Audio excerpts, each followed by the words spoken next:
오늘 우리가 함께 살피면서 은혜 나눌 본문에 소개되는 7 대접 재앙은요, 하나님께서 도둑같이 임하실 때를 우리 사람들에게 깨달아 알게 하시기 위해, 그리고 회개하여 흰옷을 입음으로 수치를 당하지 않는 이들로 삼으시기 위해 이 땅에 내릴 재앙 중 마지막 재앙이 되어집니다. 그간에 우리가 계속 재앙의 내용도 살폈잖아요. 하나님께서 이 땅에 재앙을 주신 이유는 다른 데 있지 않고요, 예수님께서 이 땅에 심판의 주로 언제 재림하실지를 우리들에게 알게 하시기 위한 신호탄으로 그 재앙을 사용하셨다라는 말이고요. 또 예수님 다시 오심의 때가 점점 가까워졌음을 우리가 말씀을 통해 깨달아 분별함으로 그동안은 못했지만 깨닫고 난 이후부터라도 회개하여 신호 준비함으로 주님이 다시 오실 그때에 벌거벗어 수치당하는 이들이 되지 않게 하시기 위해서 하나님은 재앙이라는 도구를 통해 우리들에게 회개할 기회도 주신 분이셨다라고 하는 이야기예요. 그런데 이제 이 땅에 하나님께서 이 기회의 신호탄으로 사용하시기 위해 내릴 재앙 중 이 마지막 재앙은요, 전무후무한 지진과 큰 우박이 땅에 떨어지는 것으로서 땅에 거하는 이들에게 막심한 피해와 고통을 주는 것이다 라고 하십니다. 다시 본문 읽어드릴게요. 계시록 16장 17절 이후의 말씀입니다. 7째 천사가 이제 마지막이에요. 이 땅에 내려질 재앙의 마지막을 쏟아붓는 그 7째 천사, 그가 마지막 진노의 잔을 땅에 쏟아붓게 됩니다. 7째 천사가 그 대접을 공중에 쏟음에 큰 음성이 성전에서 보좌로부터 나서 이르되 되었다 하시니 번개와 음성들과 우레소리가 있고 또 큰 지진이 있어 얼마나 큰지 사람이 땅에 있어 온 이래로 이같이 큰 지진이 없었더라. 전무후무한 지진이에요.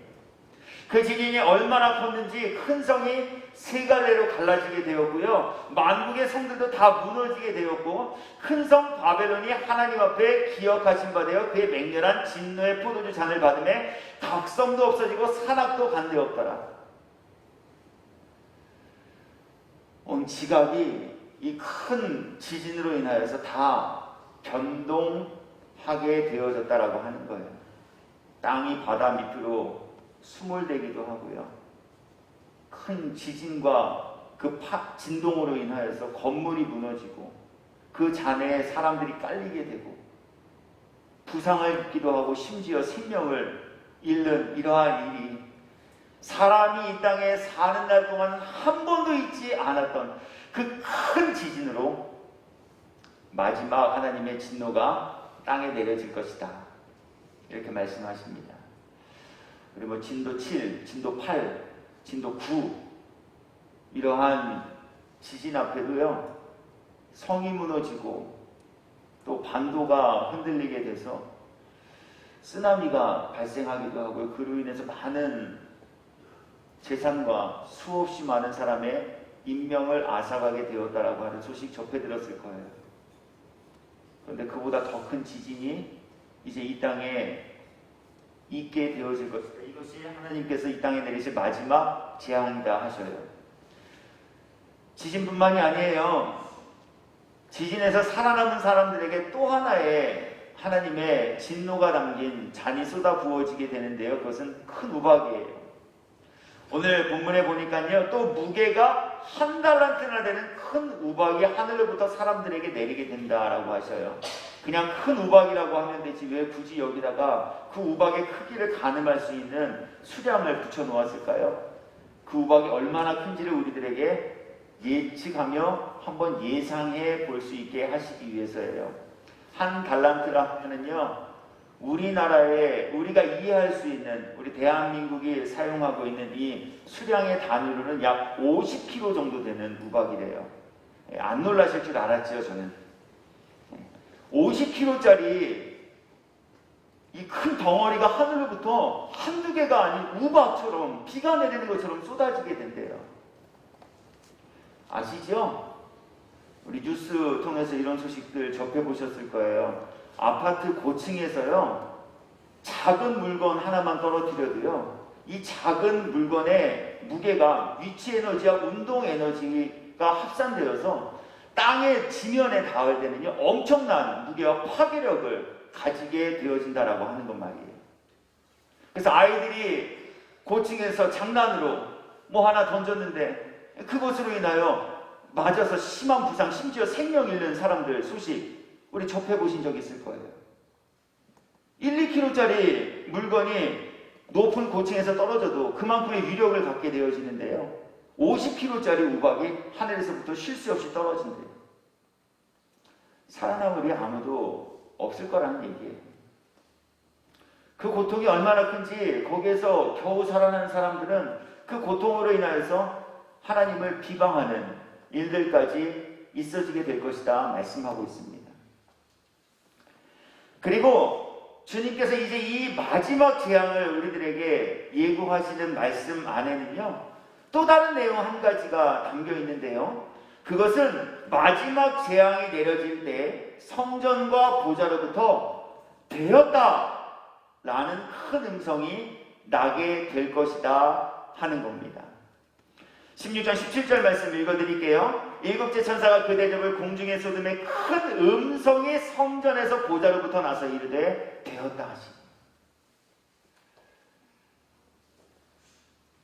오늘 마지막 재앙과 동시에 성전과 하나님의 보좌로부터 되었다라고 하는 음성이 들려지게 될 것이다 하신 이 말씀은요, 그간에 살펴본 모든 재앙과 그리고 오늘 우리에게 예고하고 계신 이 마지막 재앙까지도 하나님의 말씀대로 반드시 실현되어질 것이다 라고 하는 것을 교훈하시고 우리들에게 알게 하시며 믿게 하시기 위해 주신 말씀이라는 거예요.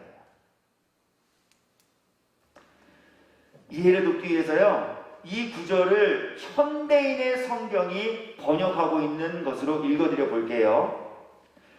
일곱째 천사가 대접을 공중에 쏟자 성전 보좌에서 다 마쳤다 하는 큰 음성이 울려 나왔습니다. 다 마쳤대요. 뭘 마쳤어요? 재앙이 다 마쳤대요.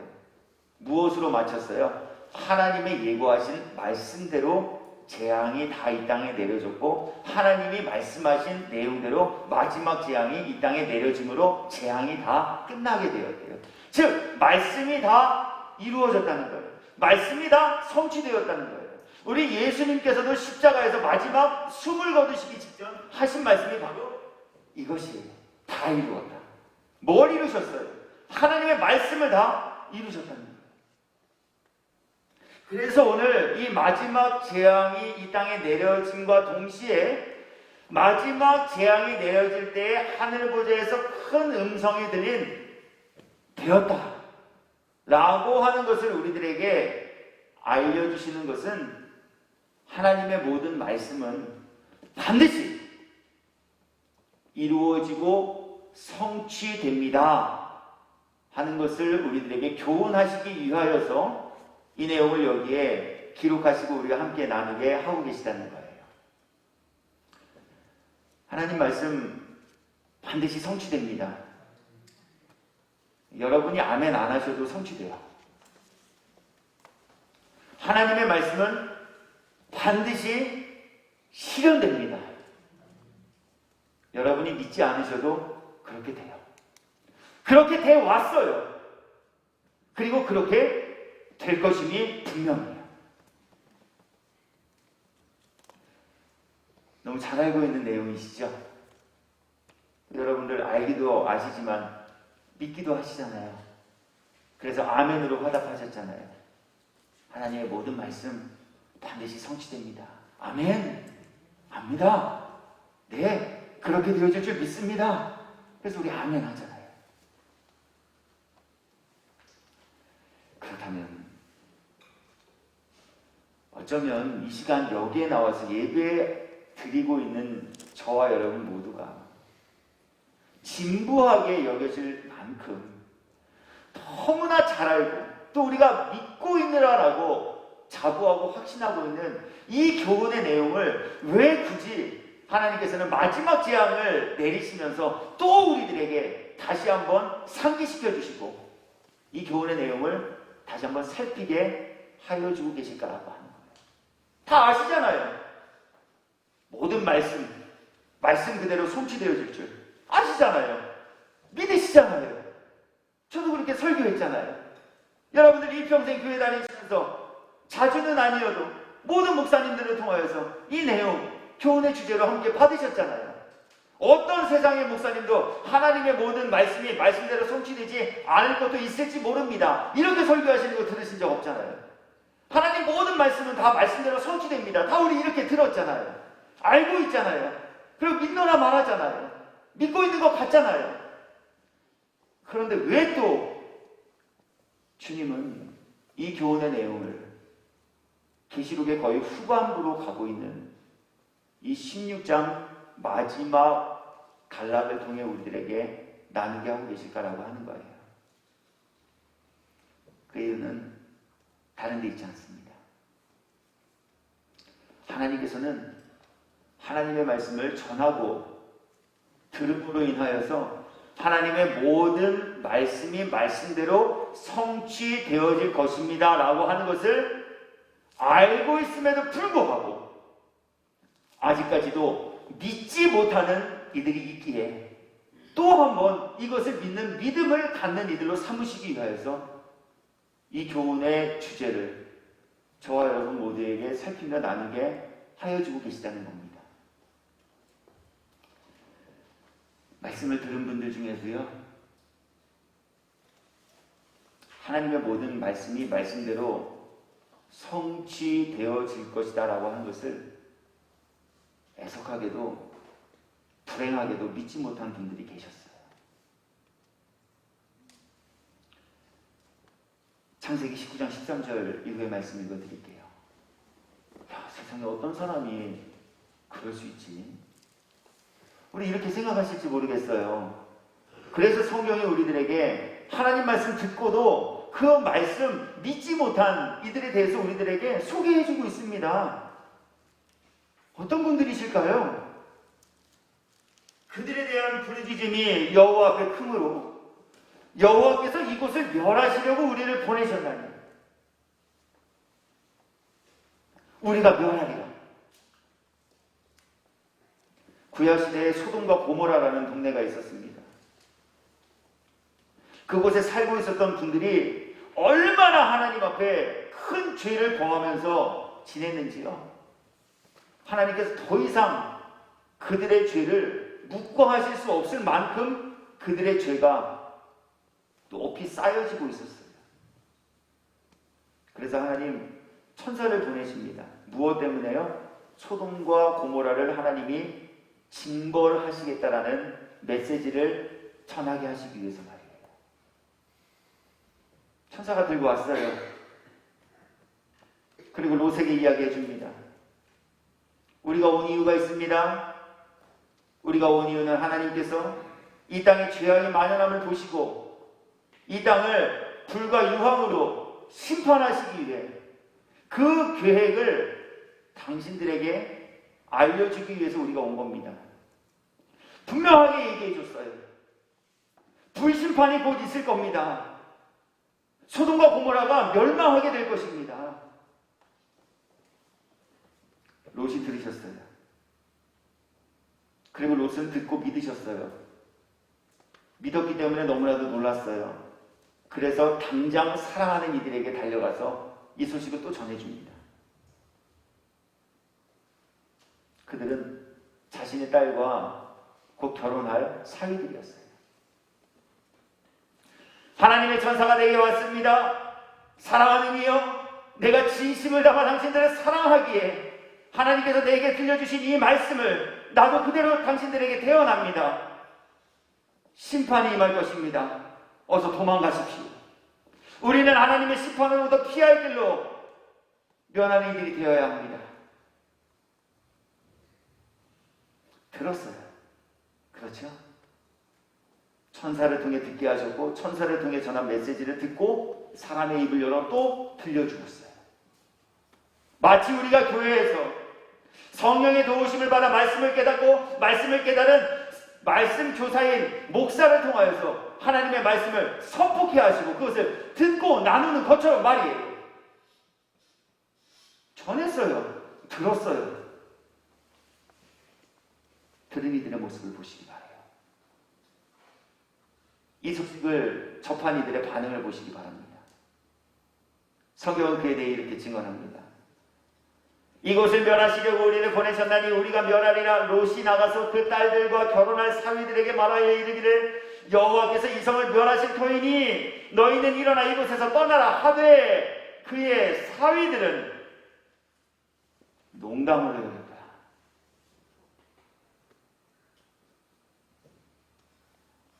이렇게까지 얘기해 줬어요. 듣고도 농담으로 여겼어요. 믿지 않았다는 얘기예요. 이 두 분뿐일까요? 수천 년 전 우리와는 전혀 상관없고 이름도 소개되지 않은 이 롯의 딸과 결혼하기로 작정한 이 두 분만 하나님의 말씀 듣고 난 다음에 농담으로 여기고 말았을까요? 아닙니다. 너무나 불행하게도요, 예수님과 동고동락하면서 예수님을 주는 그리스도시요 살아계신 하나님의 아들입니다라고 고백한 제자들께서도요, 주님을 위해 나의 모든 것을 다 내어드릴 수 있습니다라고 고백했던 제자들 중에서도요, 주님이 가시는 곳, 그 어느 곳이나 따라다녔던 제자들 중에서도요, 예수님 말씀 들었으나 듣고도 믿지 못한 분들이 계셨습니다. 세상 속에 속한 분들이 아니에요. 예수님 제자 중에서 말이에요. 예수님을 주님이라고 부르며 예수님을 따랐던 분들 중에 말이에요. 예수님이 친히 베풀어 주신 기사와 표적을 직접 목격하고 그것을 맛보고 경험한 일에 동참했던 분들 중에서 말이에요. 예수님이 죽은 나사로를 살리시는 것을 옆에서 똑똑히 지켜본 그분들 중에서도 말이에요. 예수님 때문에 무리를 걷는 체험을 한 그분들 중에서도 말이에요. 예수님이 물이 변하여 포도주가 되게 하신 그 변한 포도주를 맛본 분들 중에서도 말이에요. 그분들 중에서도요, 예수님이 직접 대면해서 눈을 똑바로 쳐다보시고 전하여 주신 말씀을 듣고도 믿지 못한 분들이 계셨다는 거예요.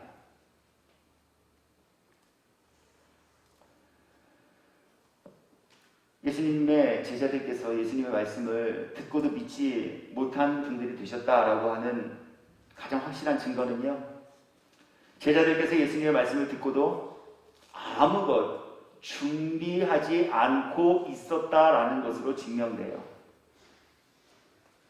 이런 얘기예요.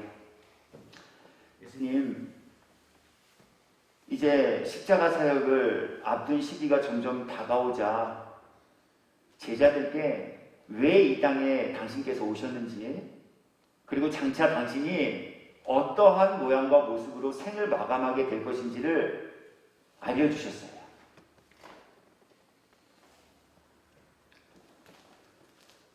그것도 한 번이 아니에요.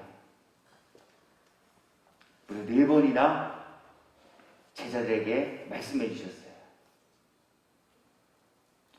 가깝게로는 12분의 제자들이 이 내용을 들으셨어요.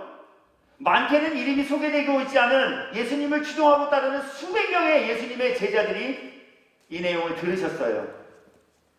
어떤 내용이요? 당신께서 어떻게 생을 마감하게 되어질지에 관한 내용 말이에요. 성경을 통해 좀 소개해 드릴게요. 마태복음 16장 21절입니다. 이때로부터, 그 전까지는 말씀 안 하셨다는 거예요. 그런데 이때로부터 시작하셨어요. 이때로부터 예수 그리스도께서 자기가 예루살렘에 올라가 장로들과 대제사장들과 서기관들에게 많은 고난을 받고 죽임을 당하고 제3일에 살아나야 할 것을 제자들에게 비로소 나타내시니 처음 얘기해 주셨어요. 한 번으로 끝나지 않았죠. 알고 계셨어요. 무엇을요? 예수님은 제자들이 이거 듣고도 농담으로 여기고 믿지 않을 것이라는 거예요. 그래서 또 얘기해 주셔요. 마태복음 17장 22절입니다. 갈릴리에 모일 때에 예수께서 제자들에게 이르시되 인자가 장차 사람들의 손에 넘겨져 죽임을 당하고 제3일에 살아나리라 하시니. 또 알고 계셨어요. 이렇게 얘기해줘도 믿지 못하고 농담으로 여길 것은 말이에요. 또 얘기해 주셔요. 마태복음 20장 17절입니다. 예수께서 예루살렘으로 올라가려 하실 때에 12제자를 따로 데리시고 길에서 이르시되 보라 우리가 예루살렘으로 올라가노니 인자가 대제사장들과 서기관들에게 넘겨지매 그들이 죽이기로 결의하고 이방인들에게 넘겨주어 그를 조롱하며 채찍질하며 십자가에 못 박게 할 것이나 제3일에 살아나리라. 이쯤 됐으면 믿어야 되는 거 아닐까요? 이쯤 됐으면 그동안은 좀 농담으로 여겼더라도 한번 깊이 있게 좀 생각해 보아야 하지 않을까요?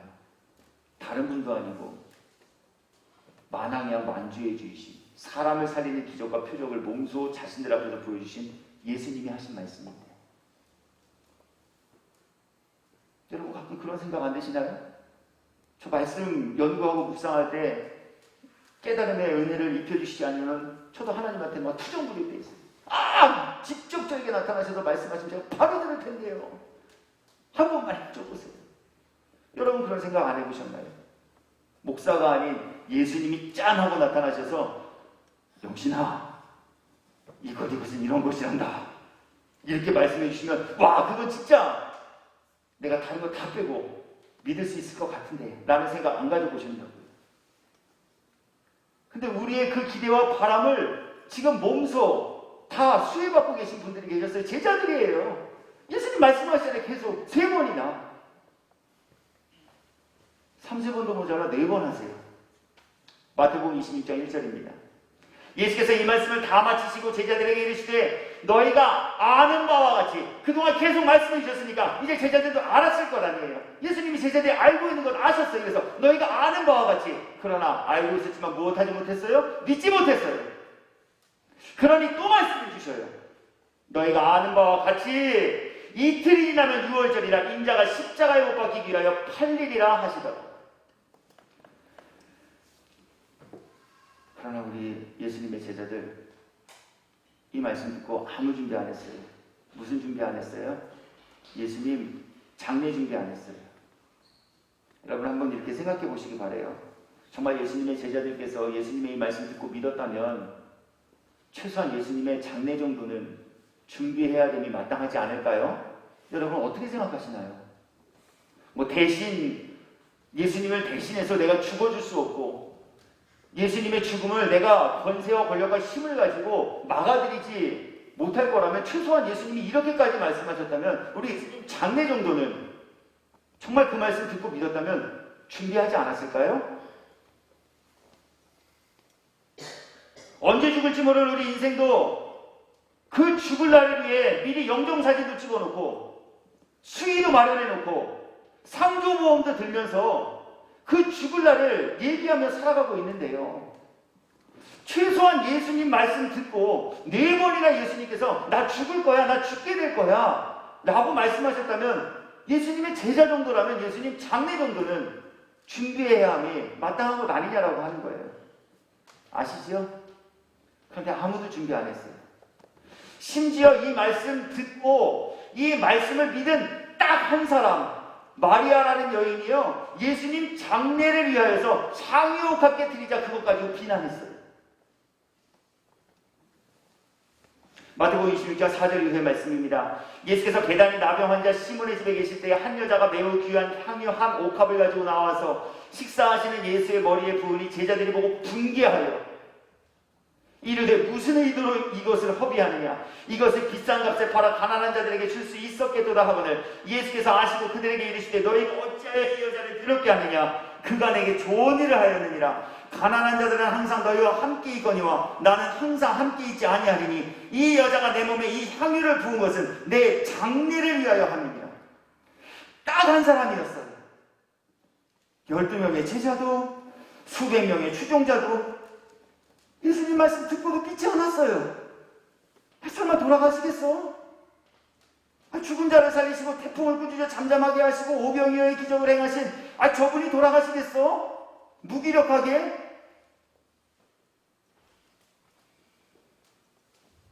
그러나 예수님은 천한 말씀을 모두 말씀대로 행하실 분이시기에 천한 그 말씀을 들은 이들이 천한 말씀을 말씀 그대로 믿기 원하셨어요.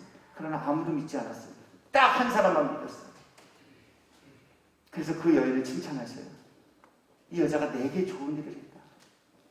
내 장래를 위해서 하는 것이다. 그렇게까지 말해주었지만 그렇게 많은 사람들이 내 말을 들었지만 한 사람도 내 말을 꼬집어대로 듣지 아니하였으나 이 여인 한 사람만 내 얘기를 듣고 믿음으로 내 장래를 준비했다. 장래 준비하라는 얘기가 아니에요. 듣고 믿은 사람에 관해 이야기하고 계십니다.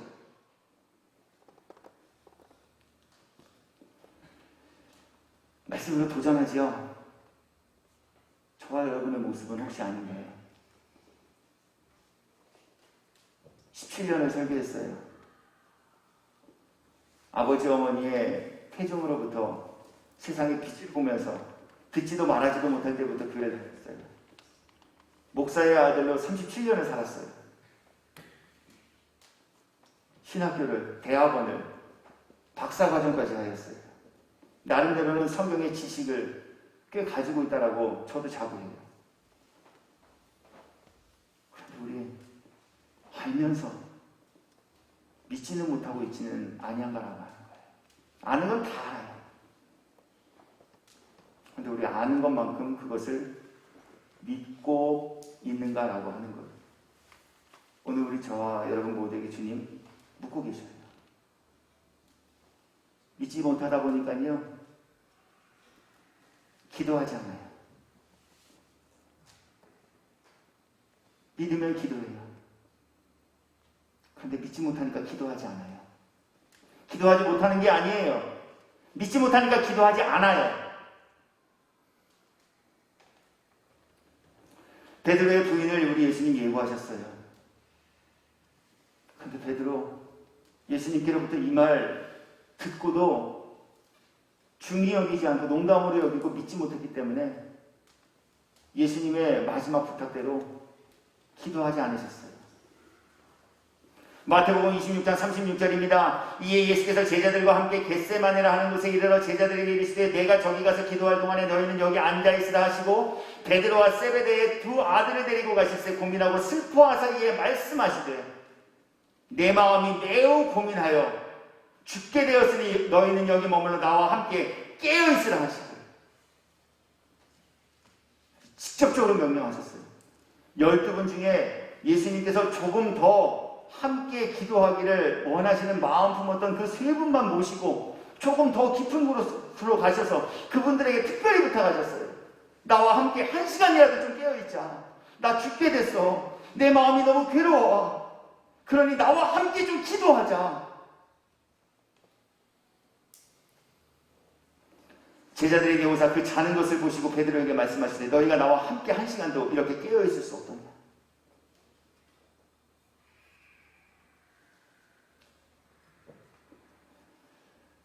저와 여러분의 모습은 아닌가요? 알아요. 목사님 믿어요. 하나님의 모든 말씀은 말씀대로 다 써주셔요. 아는 것 같고 믿는 것 같으나 실체와 내면을 보니 믿음에 대한 증거와 열매가 없어요. 주님의 말씀을 위해 준비하지도 않아요. 기도하지도 않아요. 계속 말씀하셨잖아요. 깨어있으라. 기도하라. 흰옷을 입어 수치를 당치 않게 하라.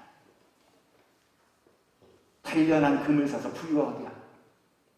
내게로 와서 안약을 사서 내 눈에 넣어 발라보게 하고 수치를 당하지 않게 하라. 도둑과 같이 임하리라. 정신을 차리고 깨어있으라. 나와 함께 깨어있으라. 알아요. 믿는 것 같아요. 근데 실상 믿지 못하니까 그렇게 하지 않아요.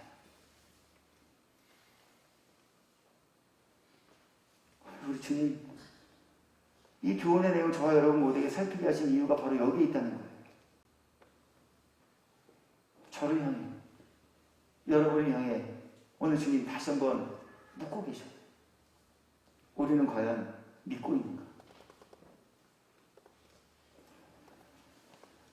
아는 이들이 아닌 말씀이 말씀 그대로 들려지고 깨달아지며 믿어질 수 있는 은혜를 구하고 입으며 사시는 저와 여러분이 되기를 예수님의 이름으로 축복합니다.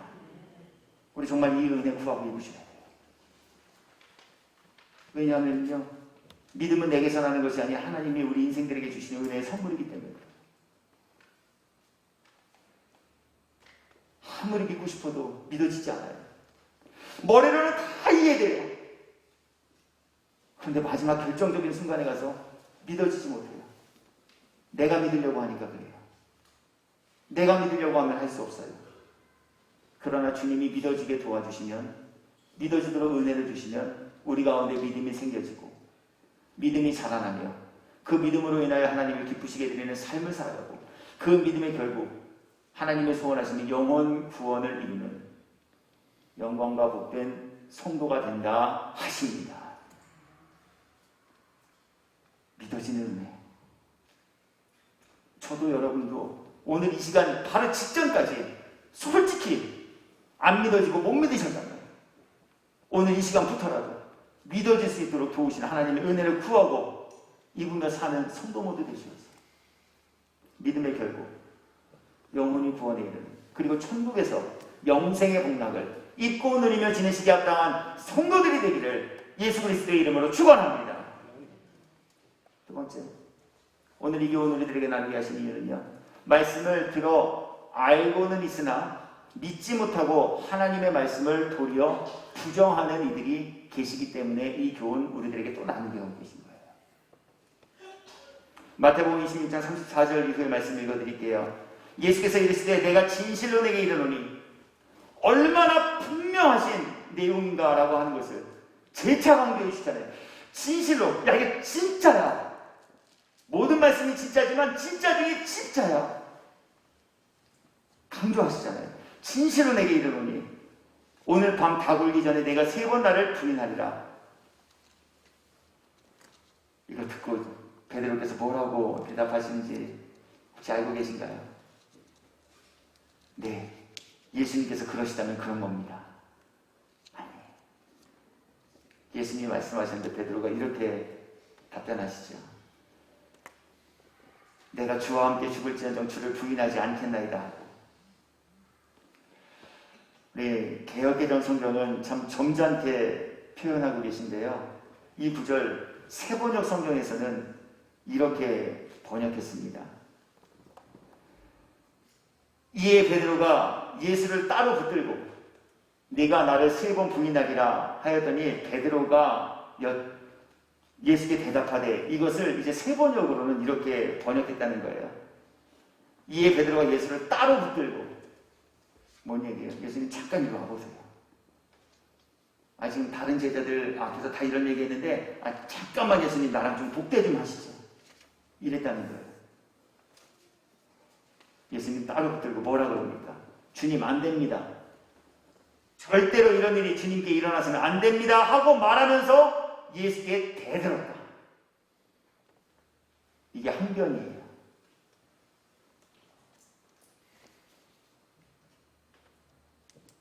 기도하지 않으면 다 망하리라. 예수님 잠깐 이리 와봐요. 기도하지 않아도 망하지 않을 수 있어요. 모르셨어요? 예수님께 대드는 이들이 누구 중에서요? 예수님 제자 중에서 있으셨다는 거예요. 수치를 당하지 않도록 흰옷을 사서 입으라. 예수님 잠깐 이리 와보세요. 입지 않아도 수치 안 당할 수 있거든요. 예수님의 제자 중에서도, 말씀을 들은 분 중에서도 예수님의 말씀 듣고도 믿지 못함으로 예수님께 대드는 분들이 계셨다는 거예요.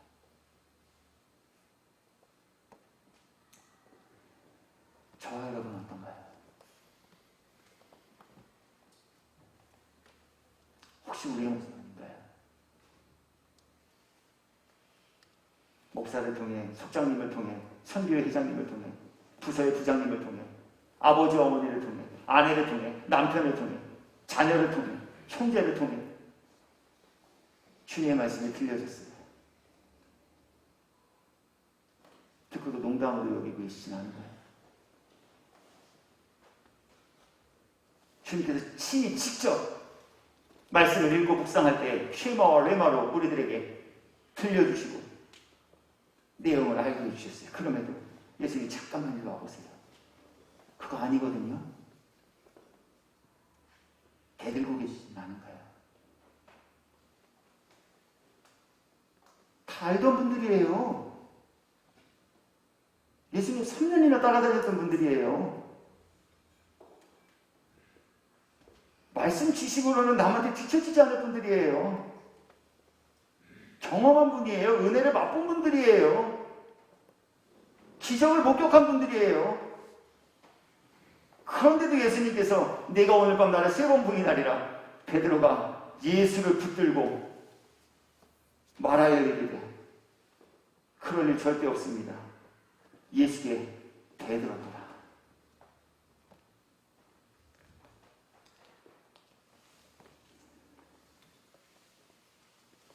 주님께서 그렇다 하시면 주님의 말씀이 그런 줄 믿어질 수 있는 은혜가 저와 여러분에게 있기를 예수님의 이름으로 축복합니다. 모든 말씀이 말씀 그대로 성취된다면서요. 그렇다면 주님이 그냥 그러시다면 아멘으로 받는 게 그 말씀을 말씀 그대로 성취하실 주님 되심을 믿는 믿음의 사람들에게 나타나는 가장 확실한 증거가 되는 것 아니겠느냐라고 하는 거예요. 믿는다라고 다 말해놓고는 말씀하셨더니 주님을 붙들고 주님 그거 아닌 것 같아요. 주님께 대든다면 이거 주님 말씀 정말 믿는 사람으로서의 합당한 모습 아닌 거 분명하시잖아요. 끝으로 오늘 이 교훈과 주제를 저와 여러분 모두에게 나누게 하신 거는요.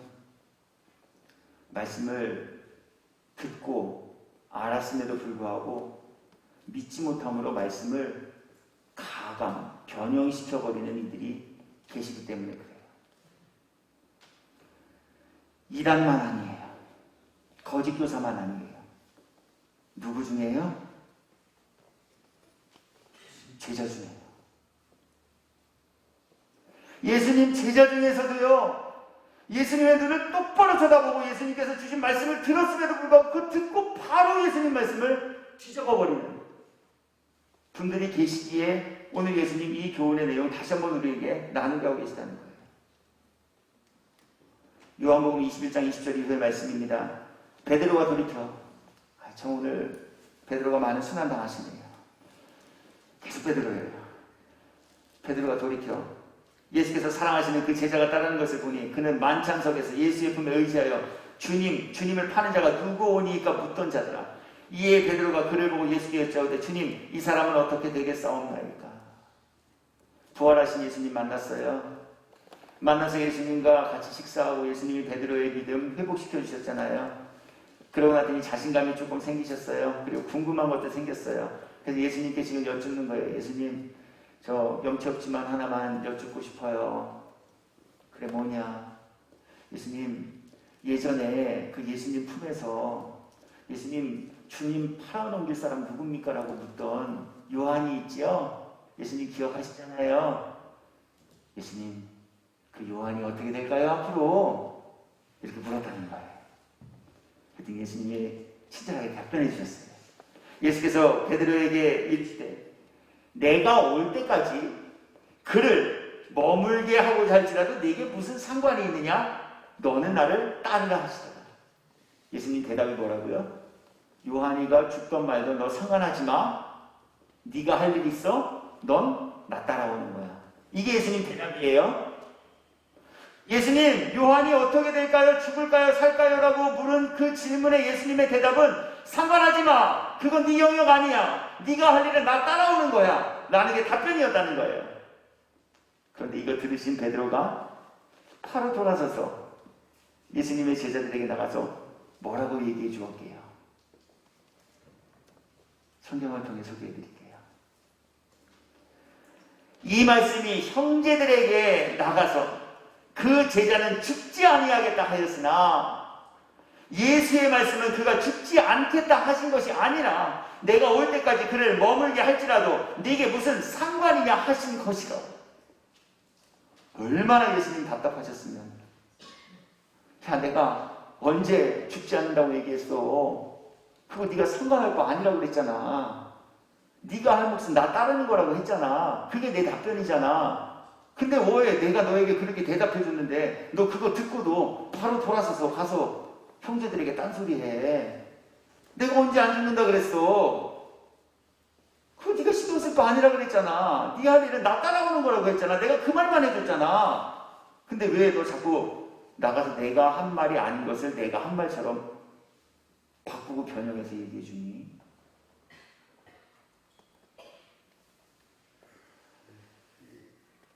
말씀 앞에 저와 여러분은 어떤가요?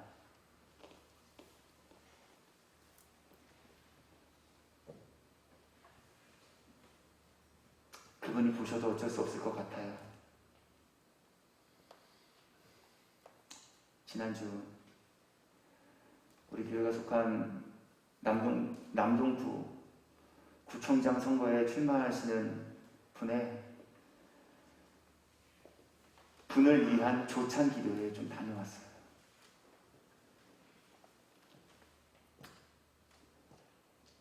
너무 두려웠어요. 마음이 너무 아팠어요. 와, 나름대로는 제가 존경했던 목사님들이 꽤 많이 모인 자리였는데요. 구청장을 위한 선거에 후보로 등록한 분을 위해서요. 설교하시는데, 야, 성경을 읽고 저렇게 설교하는 게 정말 두렵지 않으실까 하는 생각이 확 찾아들어왔어요.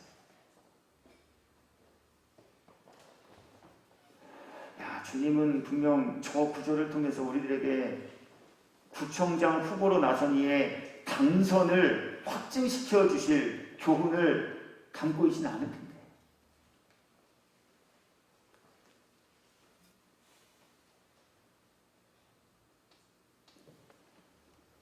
이 예화를 할까 말까 많이 망설였어요. 왜냐하면 그분을 정죄하고 그분들을 단죄하는, 그리고 제 의를 높이는 모습으로 여겨지고 또 실제로 그리 되어질까 보았어요. 그러나 그날에 정말 두려웠던 마음을 감출 수가 없어서 또 여러분들에게 말씀의 이해를 돕는 차원으로 사용하기 위해 예화를 좀 드려요. 어쩜 저렇게 말씀을 아무렇게나 막 찍어다 붙일 수 있지?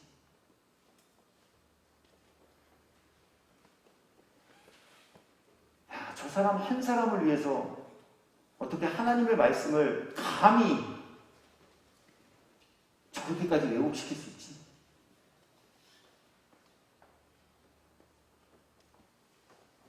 너무 놀라고 너무 아팠어요. 그러면서 저도 제 자신을 봤어요. 나는 혹시 그러고 있지 않을까? 예수님께서 야, 걔 죽던 말던 너 신경 쓰지 마. 네가 할 일은 나 따라오는 거야. 이렇게 분명히 제게 말씀해 주셨음에도 불구하고 제가 그 말을 예수님을 통해 똑똑히 듣고 난 이후에 여러분들에게 와서, 여러분! 예수님이 말씀하시기에 안 죽는데요! 혹시 이러고 있지는 않은가?